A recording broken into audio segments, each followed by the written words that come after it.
mmoja kati ya wachezaji ambao wamekuwa na wakati mzuri, nafikiri ni Elie Mpanzu. Nafikiri kwangu mimi katika sajili ambazo Simba hawajakosea, na inawezekana hata ambaye alifanya maamuzi ya kwenda kumleta Mpanzu anapaswa kujengewa sanamu. Ni mmoja katika watu ambao wameanza kumleta Mpanzu.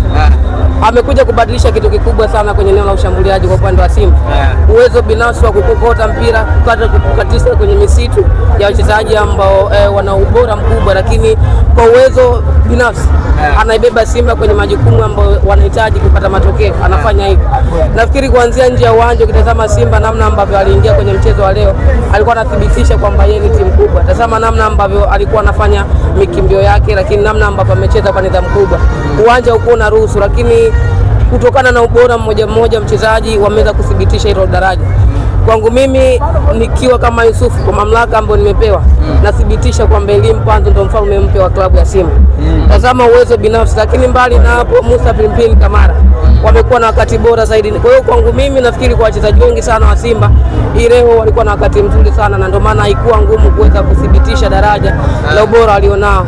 Kitu ambacho nimependa ni namna ambavyo wachezaji waliweza kuibeba shauku ya mashabiki.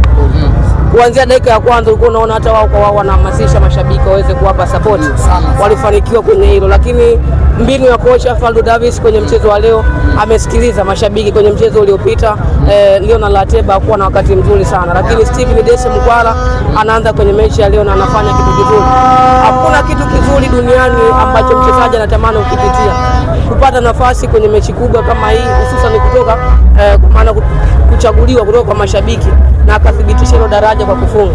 Mmoja kati ya wachezaji ambao nafikiri walikuwa na siku nzuri sana ni Stephen Dese Mukwala.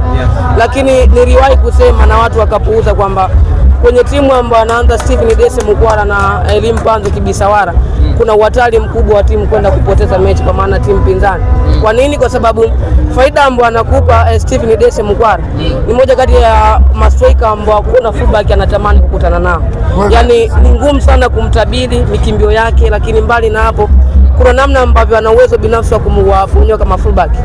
Mbali na hapo tazama kwenye eneo la kiungo kwa upande wa Simba leo.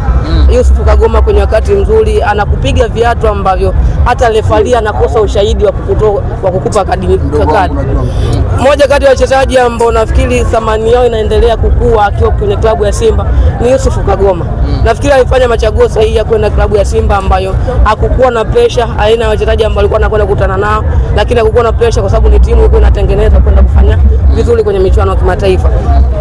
Kwangu mimi utazungumza yote, lakini kitendo cha Simba kupata ushindi kwenye mchezo wa leo nafikiri itaendelea kuwatesa sana wapinzani wa Simba, kwa maana Young Africans na vilabu vingine. Kwa nini? Kwa sababu wakati ambao Simba wanafanya hamasa kuhitaji kwenda kwenye hatua inayofuata, wako ambao walikuwa wanabeza, na kutokana na mwenendo ambao Simba amekuwa nao kuishia robo finali, waliamini hata mara hii kuna uwezekano mkubwa wa wao kuishia robo finali. Lakini nafikiri tuwapongeze Simba kwa namna ambavyo wamechukua mechi kuanzia nje ya uwanja na ndani ya dakika 90 hatimaye wanaimaliza wakiwa wanaenda kwenye hatua inayofuata.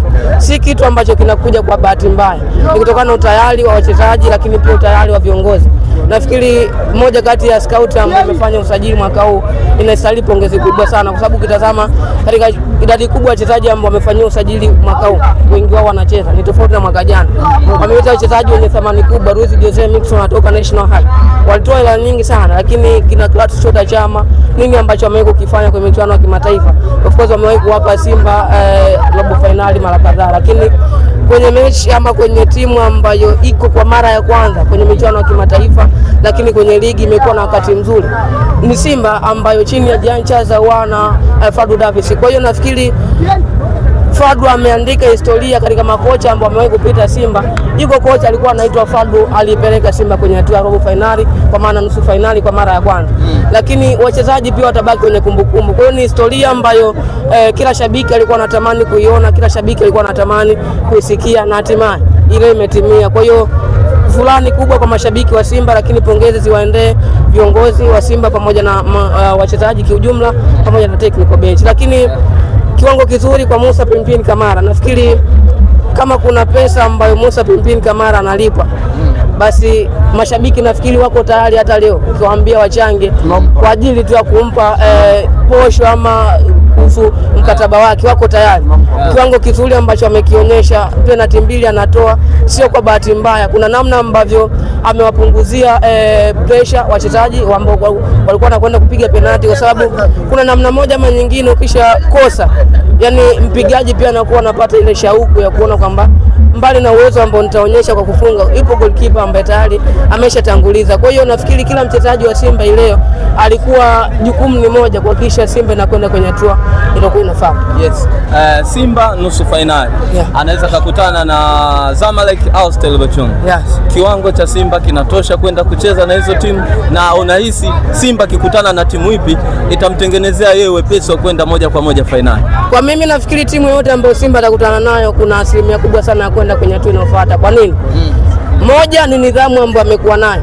Wakati Simba anaanza kushiriki michuano ya kimataifa, ameanza kwa kupigwa 5 na National Hall, AC Vita zilimsumbua sana. Lakini kwa hivi karibuni miongoni mwa timu zilikuwa zinamsumbua Simba zipo kwenye ramani ya mpira wa Afrika. Kaizer Chiefs, AC Vita na timu nyingine ambazo zimewahi kumsumbua Simba zimekuwa changamoto, lakini sasa hivi hazipo. Mbali na hapo, imekuwa ni rahisi sana kuona National Hall akija hapa akaokota sare au akafunga. Wakati ambao anaanza na Simba alikuwa anamsumbua, kufungwa goli kuanzia 2 na kuendelea ilikuwa ni jambo la kawaida. Lakini sasa hivi Simba amesettle standard, yani Simba tu kushiriki robo finali karibia mara 6 mfululizo, maana yake anathibitisha kwamba ana consistency na ni timu kubwa. Kwa nini? Kwa sababu Wydad Casablanca ilikuwa ni timu kubwa, lakini msimu uliopita ametolewa na Simba, sio? Kwa hiyo unaona kuna namna ambavyo Simba amejaribu kutengeneza daraja lake kwenye michuano ya kimataifa, na hii inakuja baada ya Simba kuwa na shauku, lakini kuwa na viongozi ambao wanatamani kufikia mafanikio. Kwa hiyo nafikiri unaweza ukahitaja tu kwa jina Zamalek ukaiogopa, lakini bado kuna dakika 90 ndani ya uwanja.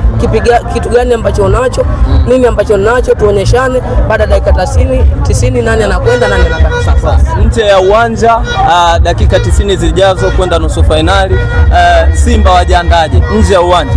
Nafikiri katika kitu ambacho Simba anapaswa kuwa nacho ni nidhamu ya kiuchezaji, yani jua huko kwenye mazingira yapi. Kwa mfano mchezo wa kwanza Simba angekuwa na nidhamu asingefunga mabao mawili. Kwa sababu mchezo wa kwanza Simba kacheza yuko kama yuko nyumbani. Yani amefunguka kama yuko uwanja wa Taifa. Kwa mechi ile mimi nilitarajia Simba ataanza kwa kucheza chini kwenye eneo lake, akiwa na possess kwenye eneo lake, and then yao anatengeneza nafasi kupitia mipira ya counter attack. Kwa kiasi hiko niliamini Simba atafanikiwa, lakini kilichotokea ni tofauti na fikra zangu. Kwa hiyo nafikiri Fadlu kuna namna ambavyo hivi sasa anajua wapi pa kuanzia, na tunasema mtu ujifunza kutokana na makosa. Kile ambacho kimetokea nafikiri kimempa funzo hata kuelekea kwenye mchezo wa leo, na ndio maana ukitazama nidhamu ambayo alikuwa nayo, lakini wachezaji namna ambavyo wameweza kujituma ndani ya dakika 90. Kwa hiyo nafikiri wanapaswa kuwa na nidhamu na kucheza na nyakati. Tuko kwenye nyakati za ugenini, tucheze namna gani? Tunacheza kwenye mazingira yapi? Hususan ni timu kama Waarabu akisha kutangulia, kuna madhara makubwa sana ambayo unaweza ukajiwekea kama mlima. Tumeona kwenye mechi ya leo kama Simba asingefanikiwa kipindi cha kwanza kuweka mabao mawili, kulikuwa na hatihati kubwa sana ya Simba kutokwenda kwenye hatua inayofuata. Kwa nini? Kwa sababu kipindi cha pili watu wanalala sana. Ni mmoja kati ya watu ambao ni mafundi sana kupoteza muda. Kwa hiyo nafikiri katika hilo Simba kufunga mabao mawili kipindi cha kwanza alifanikiwa kwa kiasi kikubwa sana.